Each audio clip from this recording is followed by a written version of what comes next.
Hey!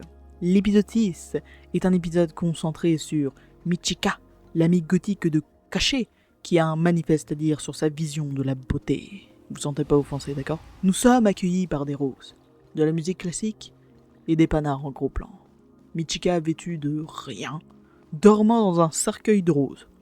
Aujourd'hui, elle nous accueille pour une leçon sur la beauté, avec un don de 10 000 balles. La beauté.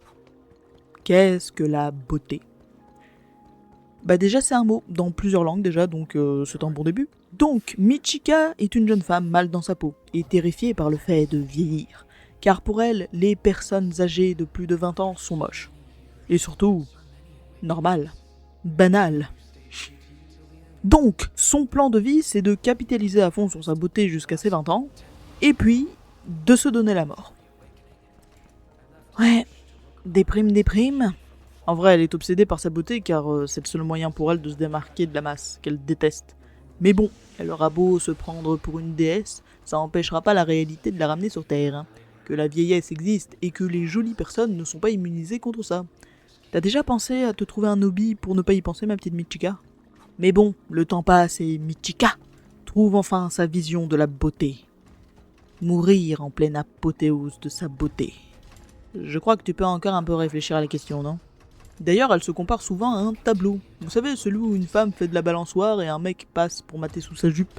C'est peut-être pour ça qu'elle tire la tronche. Bref, on poursuit notre expérience audiovisuelle cryptique où Michika est enfin prête pour son show final.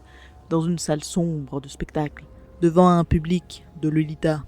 Michika danse, tombe dans une tombe remplie de pétales de rose et se fait transpercer par une épée au niveau du bas-ventre. Me demandez pas pourquoi, je ne sais pas pourquoi. C'est extrêmement précis sur ce détail-là. Question, point d'interrogation. Donc, elle se fait planter par une épée. Merde. Et donc, elle se fait planter par une épée et se met à pisser des pétales dans un hurlement strident.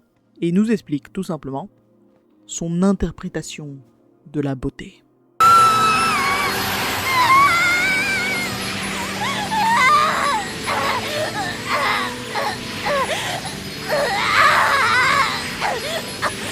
C'est bruyant un peu, non?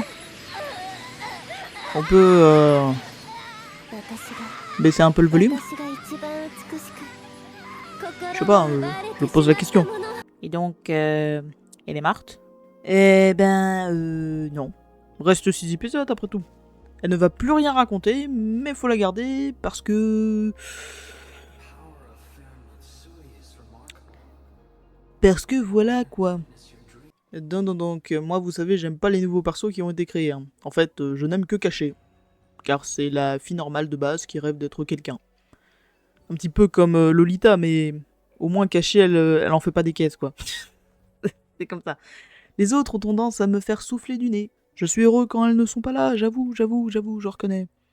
Parce que le problème de ces personnages, c'est que tu vois que lors de l'écriture, les scénaristes ont pensé au concept qu'elles devaient représenter, mais ils n'ont pas pensé à comment intégrer leur lore au récit général de la série. Ce qui fait qu'on se retrouve avec 3 épisodes où tu te demandes quel est le lien entre la série que tu regardes et ces 3 épisodes. Quel est leur lien réel avec Amé en dehors du fait qu'elles sont fans d'elle et qu'elles l'ont rencontrée par hasard dans la rue. Elle a 10 millions de fans, la meuf. Pourquoi pas le mec en plein burn-out dans l'épisode 1? Pourquoi pas le cliché de la fan no life de l'épisode 2? Pourquoi pas le petit copain toxique de Caché qui obtient un visage comme par magie à la fin de l'épisode? Pourquoi le lore de ces 3 filles spécifiquement serait plus intéressant que tous les PNJ que j'ai vus jusqu'à présent qui ont un lien avec Angelica? C'est pour ça que j'ai pas eu envie de faire le résumé ou une review de l'épisode 5, car c'est quoi l'épisode 5? C'est un épisode consacré à Lollipop, la chef des Casanova. Ce qu'on me raconte dans cet épisode, c'est que Lollipop est une fille normale fan de Angelica, ok, qu'elle se donne à fond pour devenir streamer, ok, et elle a rencontré Amé dans une salle d'arcade, qui lui a dit de croire en ses rêves dans une pseudo-amitié où elles se partagent même pas leur numéro. Super. Tout plein d'infos qu'on avait déjà. Pourquoi faire un épisode de 25 minutes pour me redire ça?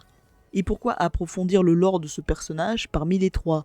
C'est celle qui est la moins intéressante, c'est celle qui est à peu près comme Caché mais en plus exubérante. Je dis pas que voir une fan suivre son idole ça peut pas être intéressant. Regardez Caché. Mais le problème c'est que de l'épisode 2 à l'épisode 5 qui lui est consacré, il n'y a rien qui a bougé. Parce que les événements de l'épisode 5 se passent avant les événements de l'épisode 2. Et dans l'épisode 2, on a déjà toutes les infos la concernant. Donc encore une fois, pourquoi je regarde l'épisode 5 ? Et la seule différence entre les deux, c'est que dans l'épisode 5, elles sont en train de créer leur groupe. Sauf que, on te montre pas comment elles se sont rencontrées, pourquoi elles ont décidé de former un groupe à 3, quelle est leur stratégie commerciale pour remporter la guerre, la galère que ça a été pour elles de se faire leur premier fan, rien de tout ça. C'est un épisode consacré à la création de leur groupe, et on ne va jamais te montrer comment leur groupe s'est formé. Pourquoi tu veux que j'en ai quelque chose à foutre, si la réal n'en a rien à foutre non plus ? Actuellement, je sais pas du tout ce que la série veut raconter. Elle utilise une IP populaire pour capter l'intérêt, mais il y a eu que un épisode sur Amé.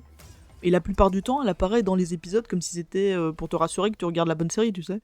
Sincèrement, je sais pas à quoi servent les différentes apparitions de Angelica dans cet épisode, à part pour rappeler qu'elle est le personnage principal du show. Parce que pour l'instant, c'est des persos qui n'avancent pas, tout simplement parce que les épisodes 5, 6 et 7, c'est juste un retour dans le passé, pour recontextualiser toute la série. Lollipop est juste une fille random devenue influenceuse et qui a un melon énorme. Michika n'a aucun rapport avec Angelica ou Ame. Et la fille aux cheveux blancs, j'attends de voir. Donc moi je reste sur mon opinion de base sur la série. Je comprends pas ce qu'elle raconte. Elle te lâche des concepts sans les approfondir. Genre la folie des fans pour leurs idoles. On te la parodie dans l'épisode 2, mais on n'en reparle plus. L'évolution de la carrière des Casamov qui ne bouge pas. À chaque fois qu'elles apparaissent, on te montre leur nombre de fans et ça ne bouge jamais. Les relations superficielles que tu te crées, les conséquences d'une trop grosse viralité, la relation Ame-Pichan qui représente normalement, littéralement, la totalité de la trame narrative du jeu de base, qui est totalement absente. Tous les sujets intéressants que cette série pourrait traiter, pour l'instant, c'est de la déco. Et c'est dommage.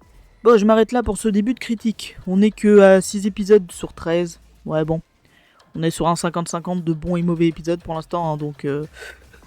Bref, je vous revois pour le résumé de l'épisode 7, tout simplement. À bientôt.